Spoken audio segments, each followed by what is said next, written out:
নমস্কার। জলখাবারের রেসিপি নিয়ে আমি আবার চলে এসেছি নন্দন কিচেনের রুমা, আপনাদের জন্য সহজ পদ্ধতিতে জলখাবারের একটি রেসিপি নিয়ে। দেখুন সুজি দিয়ে কত সুন্দর কত সফট একটি জলখাবার বানানো যায়। মাত্র কিছু বাড়িতে থাকা উপকরণ দিয়ে এই জলখাবার বানিয়ে নিতে পারেন। তার জন্য আমি নিয়েছি একটা বাটিতে সুজি, 1 কাপ পরিমাণ সুজি নিয়েছি। আর তার মধ্যে দিয়ে দিচ্ছি আমি বাঁধাকপি। আমি বাঁধাকপিটা আগের থেকে কুচিয়ে নুন জলে ভিজিয়ে রেখেছিলাম। নুন জলে ভেজানোর কারণে কপিটা অনেকটা নরম হয়ে গেছে। দেখুন কতটা জল বেরিয়েছে কপি থেকে।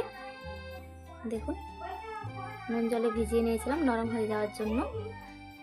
কপি নিয়েছি, আর তারপর আমি দিয়ে দিলাম কিছু সবজি। এর মধ্যে দিয়ে দিলাম ধনেপাতা কুচি, আর দিলাম পেঁয়াজ কুচি, আর দেব গাজর কুচি, আর একটু কাঁচা লঙ্কা। কাঁচা লঙ্কাটা আপনারা যদি বাচ্চাদের জন্য বানান রেসিপিটা, তাহলে কাঁচা লঙ্কাটা স্কিপ করবেন। আর যদি বাড়িতে বড়দের জন্য বানান তাহলে কাঁচা লঙ্কাটা দেবেন। আর দিলাম একটু আদা কুচি আর টমেটো কুচি। সমস্ত সবজিগুলো খুব মিহি করে কুচিয়ে নেবেন।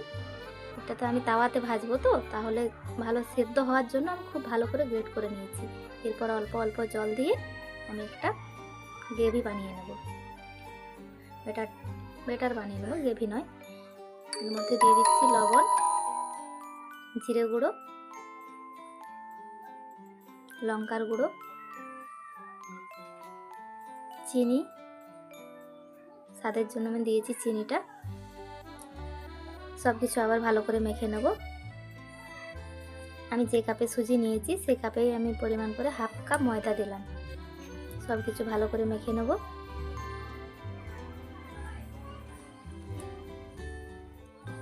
সুজিটার জন্য আমার আর একটু জল লাগবে। আমি একটু জল দিয়ে ভালো করে মেখে নিয়েছি। দেখুন বেশি ঘনও হয়নি, বেশি পাতলাও হয়নি, এভাবে মেখে নেবেন। আমার মাখা হয়ে গেছে। এরপর ওপর থেকে ছড়িয়ে দিলাম একটু সাদা তেল। আবারও সব কিছু ভালো করে মেখে নেব।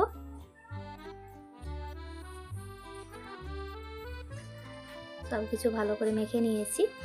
এরপর আমি গ্যাসের তাওয়া বসিয়ে দিয়েছি। তাওয়া গরম হয়ে গেছে, উপর থেকে ছড়িয়ে দিলাম একটু সাদা তেল।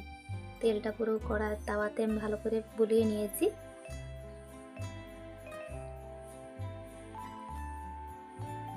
এরপর আমি ডাবু দিয়ে, ডাবু বা হাতা, আপনাদের বাড়িতে যা আছে হাতা বা ডাবু, সেই পরিমাণ অনুযায়ী গোল গোল শেপ করে দিয়ে দেবেন তাওয়াতে। এভাবে চেপে চেপে দেবেন। আমি তাওয়াটা ছোট, তাই আমি 2টো দিচ্ছি। আপনাদের বাড়িতে বড় তাওয়া থাকলে 3টে করে ভেজে নেবেন, ছোট তাওয়া থাকলে 1টা করে ভেজে নেবেন। একটা পিস ভালো করে ভাজা হলে তারপর উল্টাবেন, না হলে এটা ভেঙে যেতে পারে।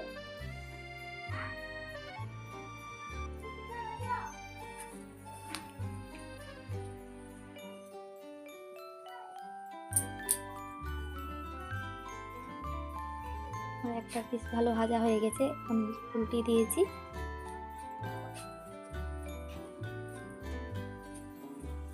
দেখুন একটু কিন্তু ভাঙেনি। একদিকটা ভালো করে টেনে গেলে তারপর উল্টাবেন।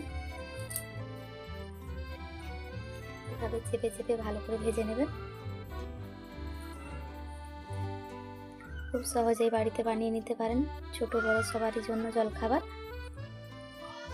সবজি দেওয়ার জন্য কি সুন্দর কালারফুল হয়েছে।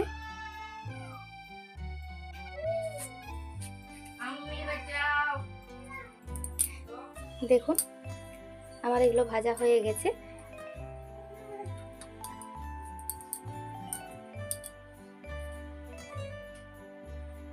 আমি আপনাদেরকে দেখাচ্ছি একটা তুলে।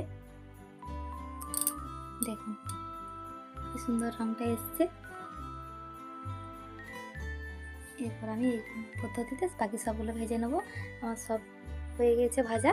এরপর আমি আপনাদেরকে দেখাচ্ছি কতটা সফট হয়েছে সুজির এই রেসিপিটা। আপনারা বাড়িতে অবশ্যই একবার ট্রাই করবেন।